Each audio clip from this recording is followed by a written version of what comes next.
Welcome to Blunt Business on CannabisRadio.com, and welcome to the final episode of 2022. Really appreciate all of you that have been sticking around and catching this series all year. As you know, I don't think we missed a week. 52 weeks. We've been doing it since 2018, and I've really enjoyed the time doing this show.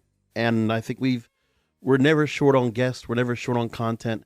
And on this episode today, I'm going to do a solo show once again, because I want to go ahead and discuss a few things that I think are on the outlook for 2023. Now that we're here, what are some of the trends? What are some of the things that are going to be looked at that we're going to be paying attention to, especially on this program?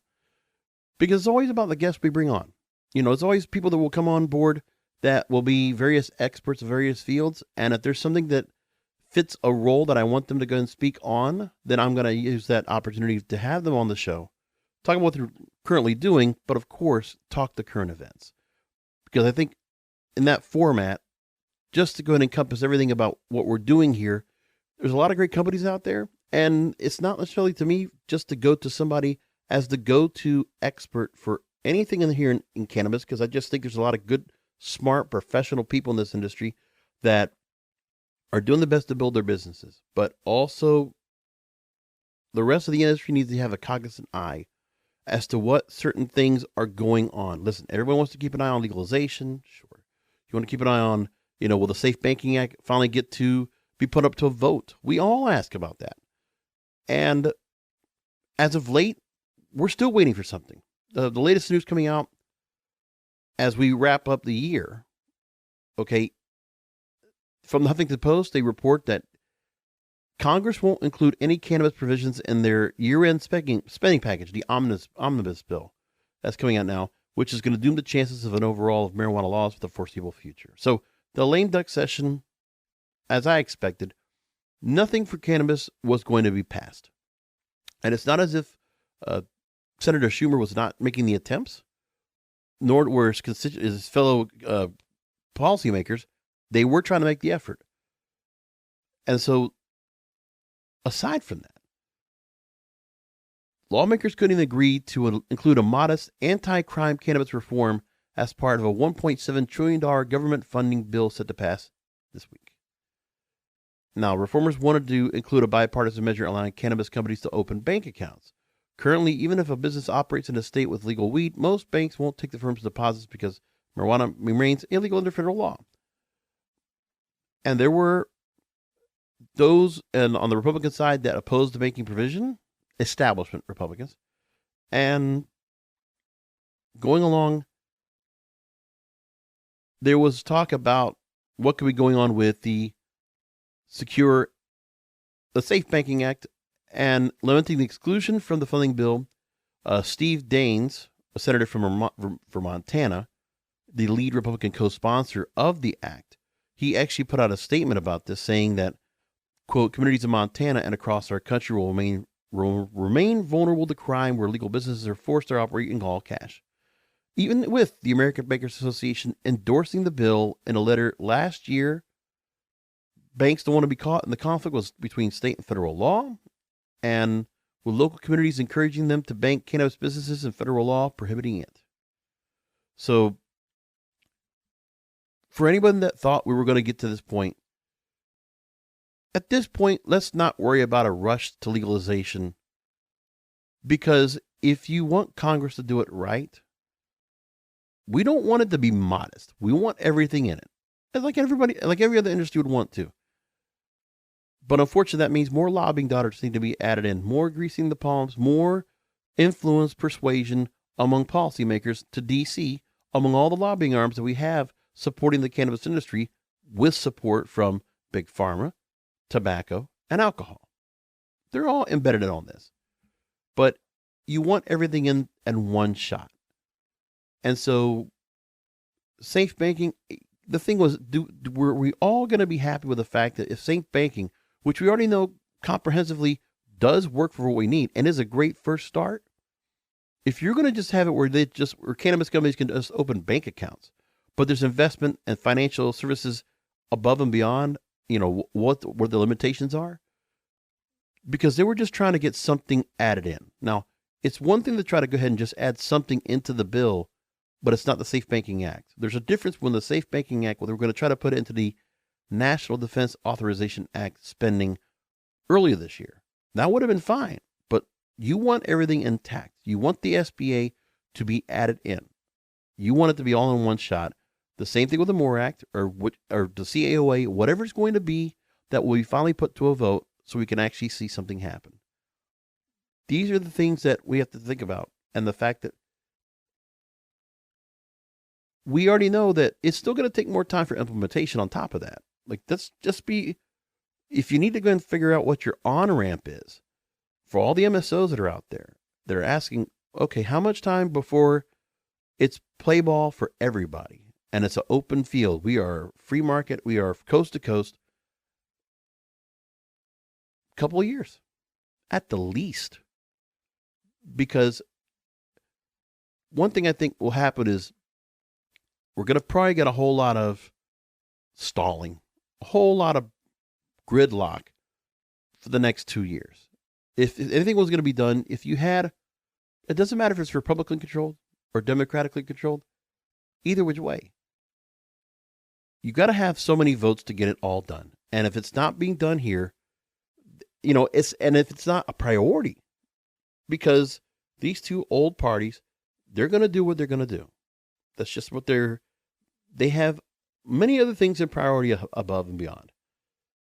Sure, they already know that cannabis is like, let's just put it like this. Cannabis is a sure thing for them. If they need to go and use it as a gimme for themselves in terms of revenue, for tax revenue for the country, for something that they're going to get for themselves from this, whether it's stock, early shots on going and investing in stocks, all that, sure. They're going to always have that in their back pocket. That's what it is. Cannabis legalization is in their back pocket. They can pull that out. The bills are ready, and they've gone through committee. Safe banking, and the same thing can go with federal legalization. It's just when do they want to go and do it? But that's on their own time. And we're starting to realize it doesn't matter how much money that you're spending on them anyway, because cannabis as a whole, as an industry, doesn't make enough money or doesn't put out enough money in lobbying dollars to be able to go ahead and make Congress go above and beyond and finally go ahead and do what they can do, what they're capable of doing. But there's just too much party politics right now that gets in the way of anything getting signed. And, they're all talking about this spending bill. Okay, so they can go and spend $1.7 trillion, add to the national debt, and say, okay, well, where are you going to put that? How are you going to go ahead and get that money back to pay for that? 1.7 trillion. There's no questions about that. Nobody's asking about that. I don't think there's anything being said. What about an 8,200 page bill? But that's just the way it is. I guess I'm just very cynical at my age. That's where I've gotten to be. But when you want to look at where legalization's at now, make it a 3 to 5 year ramp, in my opinion. Listen, I don't hold a business here. I'm just a commentator. But that's where I look at things right now. Like, if it were me looking at it, you would need to see after 2024 where the balance will change once again. The pendulums will swing, because what will happen is, I think in 2024, however it works out, there will be once again a majority that will hold both Senate and House in 2024, I think. And I think that's the next chance, I think, where everything can kind of go into play. And that's not necessarily where the president needs to be one side or the other either, but more feasible, more agreeable.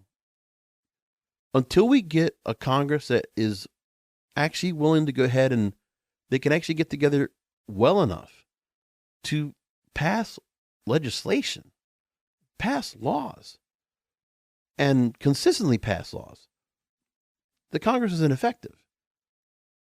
And cannabis is going to be held back as a result, ultimately. And that's one of the things that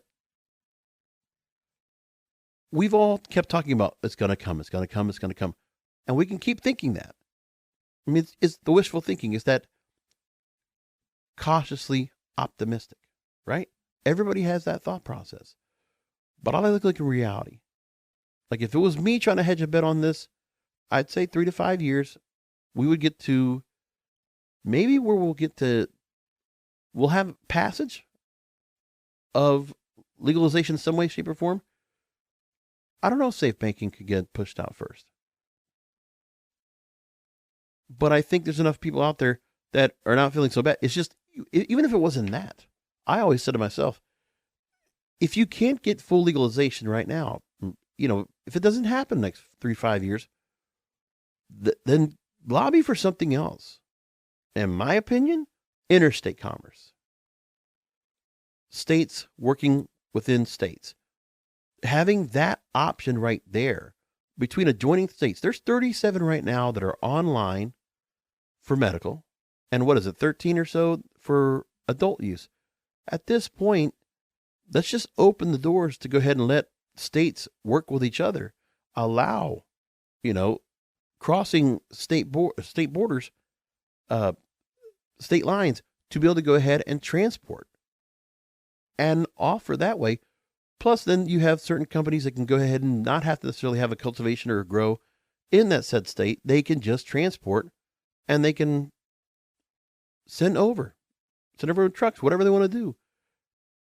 If it's going to help them, because they got to have to be able to have some place where they can go ahead and continue to do that. Or the other thing too, is that need to be able to have the opportunity to export, just like Canada does. If they had those options, I'll tell you, I think if I could tell MSO right now, if you had the option now, if you could go ahead right now, and you already have yourself thought up where you can go in coast to coast, right? And if there are interlocking states that you can do interstate commerce with, plus the opportunity to import or export, that will be helpful. Plus the safe banking, some kind of financial relief, I think that would take in a much better direction. And I think it's much more possible than it would be waiting for full federal legalization. Until I see Congress really put themselves together where they can actually be effective as a whole, thank you to the legislators that have made the effort. They've put the work in. They wrote the bills. They put it through committee. They've tried to continue to go and persuade and convince because they know the benefits and the advantage of it. They see it's working. There are enough people bipartisan in Congress in both Senate and House to make it happen. But they all have to get everybody else together.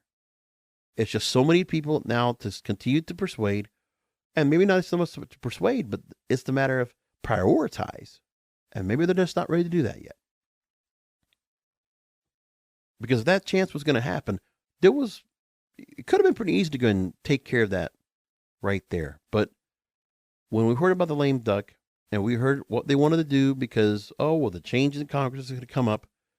So the spending bill was more important. And they had other things on their minds, but the spending bill right now, it's like only one more day left, I think it is, before the session's done as I'm recording this on December 20th. And that's it. They go home for Christmas. And cannabis will be left, holding their hands out, asking, hey, what can you do for us? Help us here. And they can't do anything. That's a Christmas present. Lump of coal in their stocking. We're going to come back. Like I said, that's where I'm looking at my things. And I'll tell you what, I want all of you out there in the audience, you disagree with me, or if you feel like you might think that my thought processes are a little bit bold and they're a little bit out there, then you know what? I want you to email me. Email's brasco@cannabisradio.com, BRASCO@cannabisradio.com. I don't hold punches here. It's what I think. And if you all feel otherwise, I want to take a show just to take on your feedback and comment on it. And I would love, and if there's anybody out there that wants to tell me otherwise, wants to be on the program to discuss it, I'll even bring on a roundtable of companies if they want to come on and talk about it, because I'd love to talk about it. I'll be happy to. I'll open the invitation. You have my email address, brasco@cannabisradio.com. I highly implore you to do so. And we can have this conversation.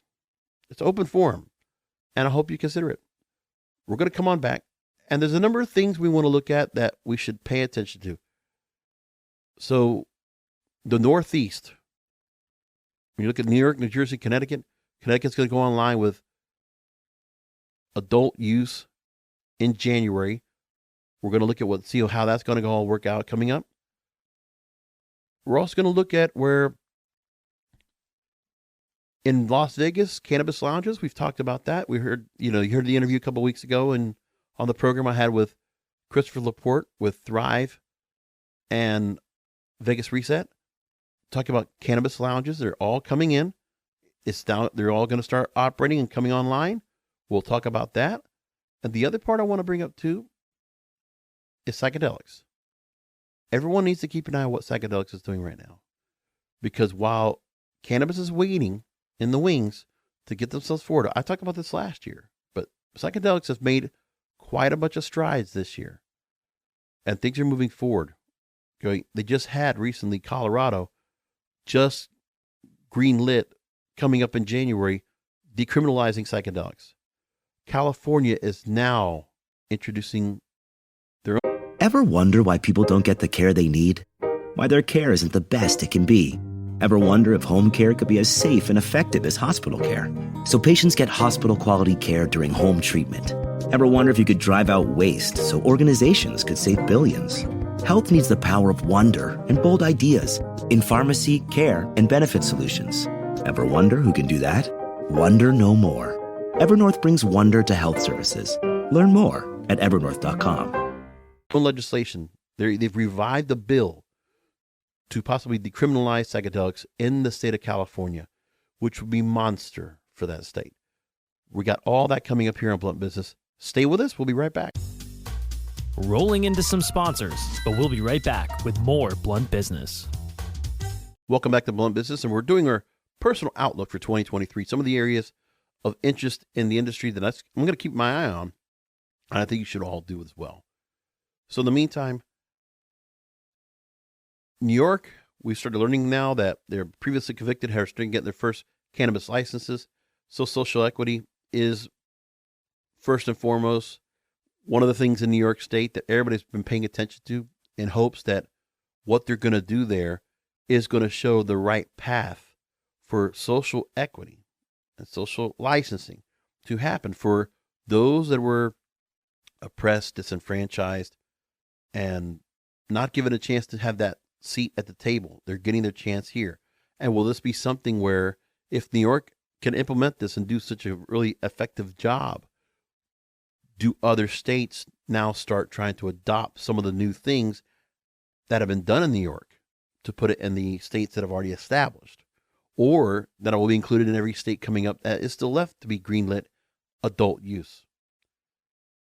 So they put out, again, 150 licenses for the legal sale of cannabis to people and their relatives who have been convicted of offenses related to the drug, including selling. And part of it is legacy operators.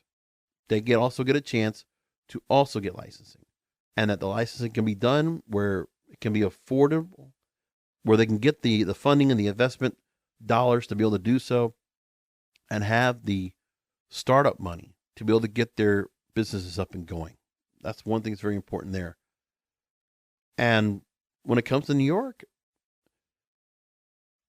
the city government in New York City, they expect the legal cannabis industry to generate $1.3 billion in sales as early as next year, and between 19 and 24,000 jobs in 3 years. That's real money. And I already saw in New York, they already have shops that are opening up, and their long lines are starting to get set up. You're seeing New York is going to get really popular, and we're going to hear a lot about it. And then on top of that, you may remember that what a change it will be for basically a decriminalization that comes out of this as well. In New York, a state report had estimated that there had been 800,000 arrests for cannabis possession in the past 20 years. In 2017, most arrested were Black, 48%. Hispanics made up 38% of arrests.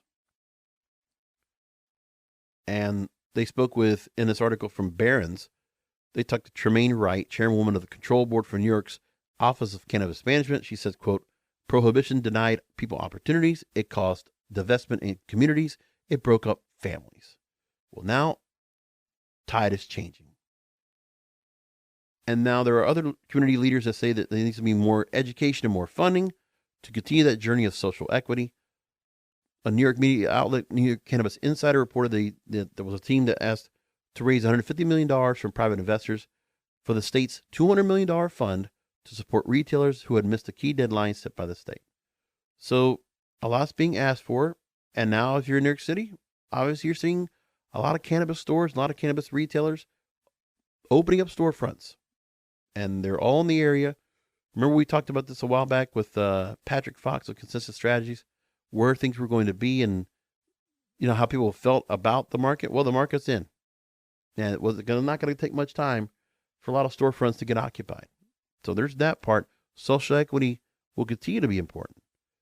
My thing is, are we going to see an implementation and a renewed interest, a renewed focus in social equity in all the other markets? That's the question I want to have answered. And we're going to find that out in Blunt Business this year, coming up in 2023. Biggest part of the thing, too, is Forbes actually put out a story talking about that cannabis legalization reduces arrests more than decriminalization. And that adult use legalization associated a significant reduction in cannabis possession arrests among adults in legal cannabis states that already decriminalized cannabis before legalization. The decrease in arrests, although, were significantly higher in states that have shifted from criminalization to legalization without passing decriminalization. So of those states as well, that's part of the issue that needs to be talked about as well.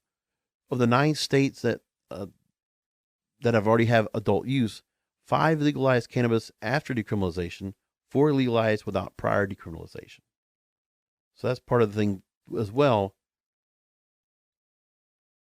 that in markets that have already been greenlit and they're adult use, there needs to continue to be a push for decriminalization alongside the legalization anyway. Why shouldn't it be that way? It's counterproductive to what is trying to be done here for the cannabis industry in various states. So New York, we know Connecticut is now online, and in January they'll be all set up to go. Other states are going the same way. So there's that to look forward to.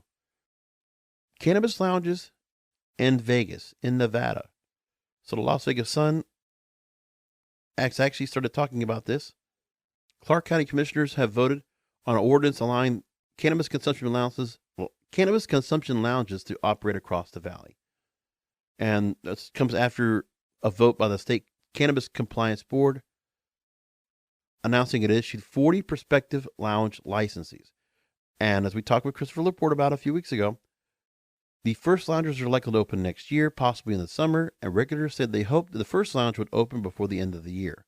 And Christopher, by the way, was quoted in an article here by Las Vegas Sun. He made a point of it and says, quote, "We want a venue that's food and beverage, entertainment, nightlife, and cannabis.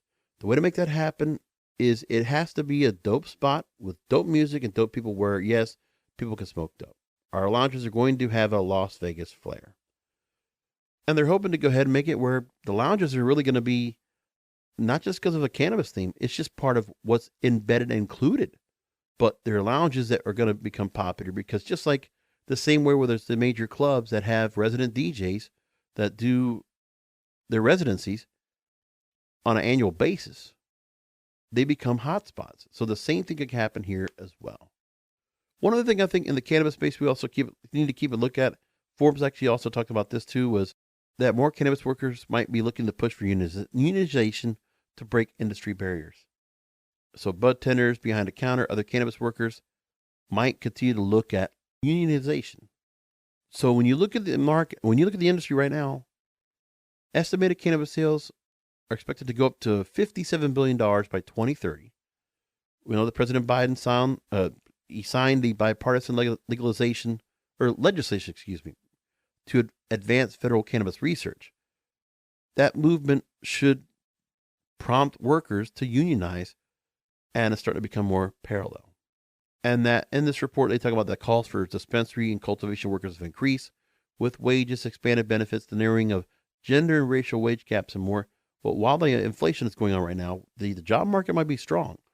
But knowing we're pretty much in a recession now when it comes to financially, will the companies be able to go and do anything to keep up with being able to go and hire or to keep staffing strong? if things happen where certain employees start getting dropped off or laid off now after the first of the year because where things are in the market, I mean, just to continue to keep their bottom lines up, especially if they're publicly traded, some of these employees are going to probably look at unionization. That option will be out there, and there'll be more enough organizations out there ready to help give these workers a picket sign to try to get themselves more money as a whole, as a collective. So unionization, you can tell me if you think it's a good idea or not. We're going to go back to commercial. When we come back, this is one of the things I continue to talk about. It's not always the priority, but back of my mind, I think it's always important to keep an eye on this, because there are certain cannabis companies that are delving somewhat and, incorporating psychedelics or doing their own psychedelic wing of services or products, what might have you. But that's happening now, and psychedelics possibly is going to get some real green lights coming up next year. Say if California decriminalizes psychedelics and that market opens up, what does that mean for the cannabis industry there? That's already been, dealing with so many obstacles. How many California cannabis companies have I spoken to on the program that continue to have that issue of trying to go and make sure they can make the kind of money without being nickeled and dimed for every square foot of cultivation space, every square foot of retail space, and how much taxation has to be done on every product they sell. All those things need to be considered. We're going to talk about that after a short break. Rolling into some sponsors, but we'll be right back with more Blunt Business. Welcome back to Blunt Business on CannabisRadio.com. Psychedelics. There are various companies that are paying attention. The spotlight needs to be kept on psychedelics.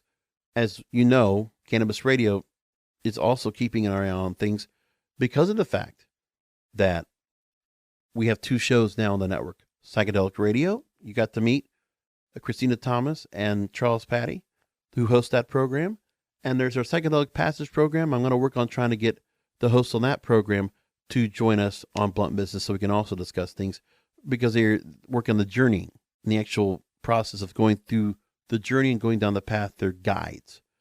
In that sense, we're going to talk about that.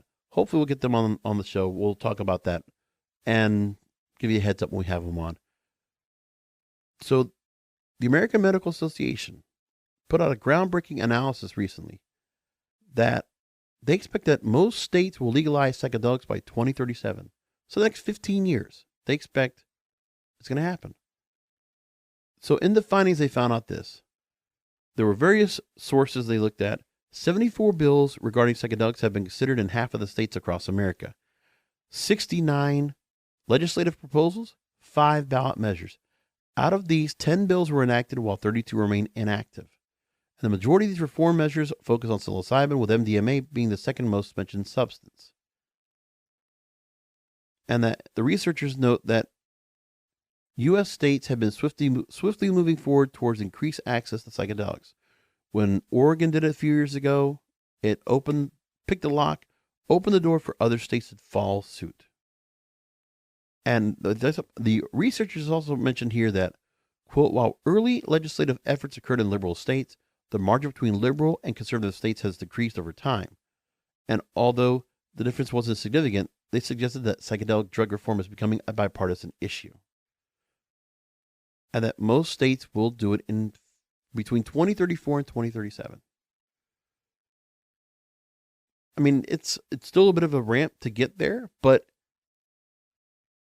that's going to be not necessarily competition, but it's going to come in, and cannabis needs to realize that psychedelics will also have their place in the market for the kind of treatments that are out there that cannabis has also been able to be out there and provide.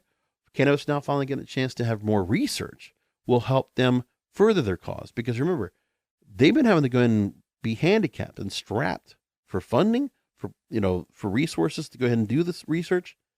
So now you might have MIT and Stanford and other major academic institutions finally getting a chance to do much more work with cannabis.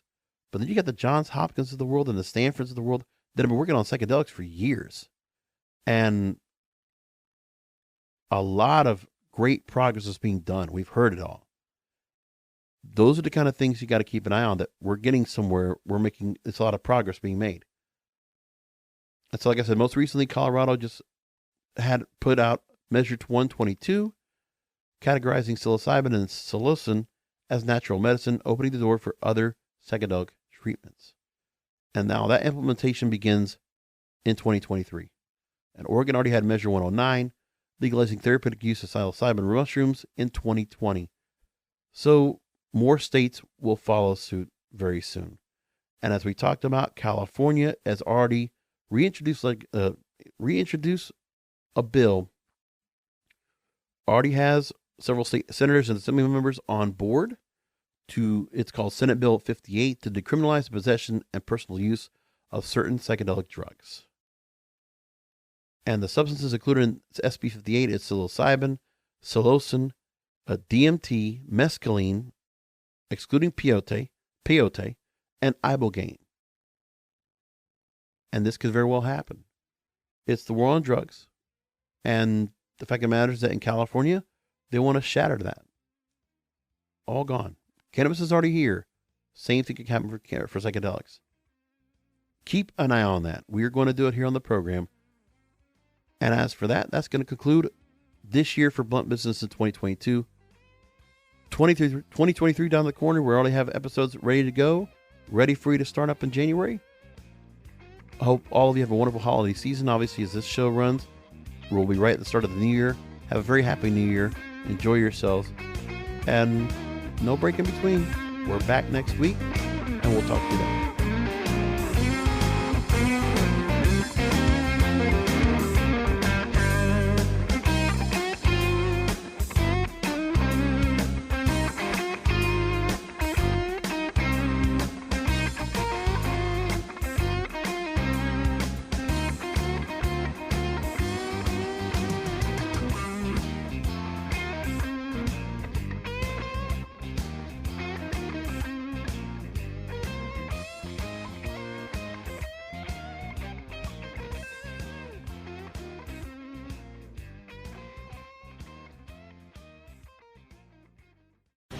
The opinions expressed on this CannabisRadio.com program are those of the guests and hosts and do not necessarily reflect those of the staff and management of CannabisRadio.com.